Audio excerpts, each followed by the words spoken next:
Let's move on now from the skills of kicking and handballing and start working our way through the range of marks you'll need to work on at training, beginning with the chest mark. Goes for home and taking the mark back with the flight is Daniel Wells. Got it. Jeez, it had a bit of polish on it, that kick. Set Nick Riewoldt up again. Kicks into the pocket. Brown. Oh, that's a ripper. Great mark. G'day everyone. Before we speak specifically about the chest mark, let's go through a few of the main teaching points essential to the skill of marking. Your eyes must always be focused on the ball from the moment it leaves the boot of the kicker. Always try to position your body so that it's in line with the flight of the ball. Always move forward to meet the ball. The minute you stand there and wait for it to come to you, you're giving your opponent the extra chance to come and spoil. There are times when the chest mark is the safest. Maybe the weather is bad or perhaps you're just starting out. Either way, it's a great essential skill to practice. To begin with, keep those eyes of yours on the ball.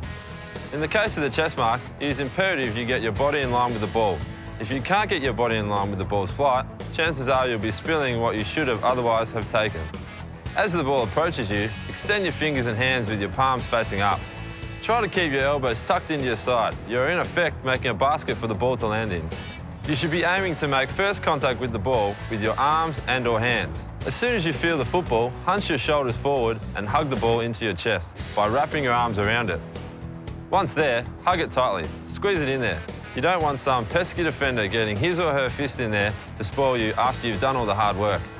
Because you will be moving toward the ball as it approaches you, occasionally you will need to leap into the ball when taking a chest mark. When this is the case, practice bending at the waist. This will give you greater protection from a defender and more control over the ball.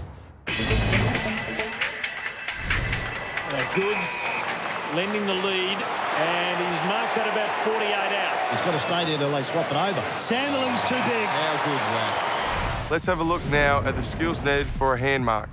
The skill of marking the ball out in front when leading toward it makes it almost impossible for a defender to spoil. That's the most important reason for practicing taking marks out in front. And the reason why, whenever possible, we prefer to take this mark rather than a chest mark. But it's also critical for playing on with your hands free and clear from your body. It makes it much easier to fire off a quick handball if you've got a teammate in a better position. Let's get the ball rolling. As mentioned with the chest mark, the most crucial thing to do here is keep your eyes on the ball. As you lead to the approaching ball, stretch your arms out so that you've got what we might call long arms. At the end of those arms, your fingers should be spread so that the ball has a nice big target to hit. Make sure that your thumbs are placed in such a way that they'll be behind the ball when it arrives. When you feel the ball in your hands, absorb the shock rather than hit it and grip it firmly in your fingers. Practice makes perfect with this. There will be times when the ball slips through or bounces out, but keep practicing. You'll get it so that more often than not, they'll be sticking beautifully. As a backup, make sure that your body is in line with the ball.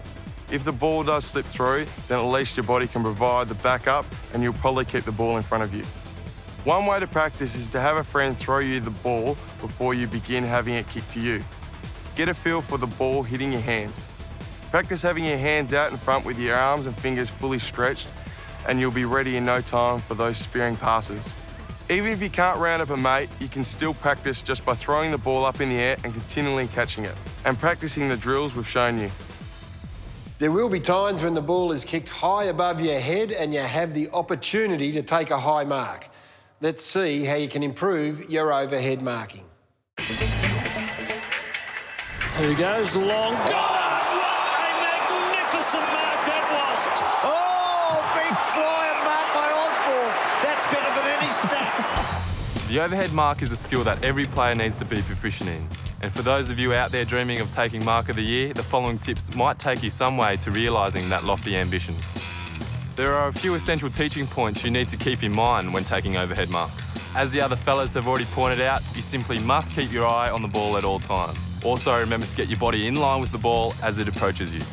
To propel yourself at the ball effectively, jump off one foot and swing your other knee up. The lifting of the knee will give you a bit of protection from oncoming players, and it will also help you get high off the ground. Keep those fingers spread and get the tips of your thumbs as close together as you can. Really work your way toward the ball as hard as you can. And as soon as the leather is in your hands, as with the hand mark, absorb the impact and hold on tight. One thing you should all be trying to achieve as you practice your hand and overhead marking is soft hands. You can create those if you remember not to snatch or grab at the ball. Attack it on the lead, meet it, but when the ball reaches you, let it come to you rather than thrusting your hands at it. Work on that and the rest of the drills the boys have shown you, and in no time you'll be taking mark of the day. Rebound flies. That's a big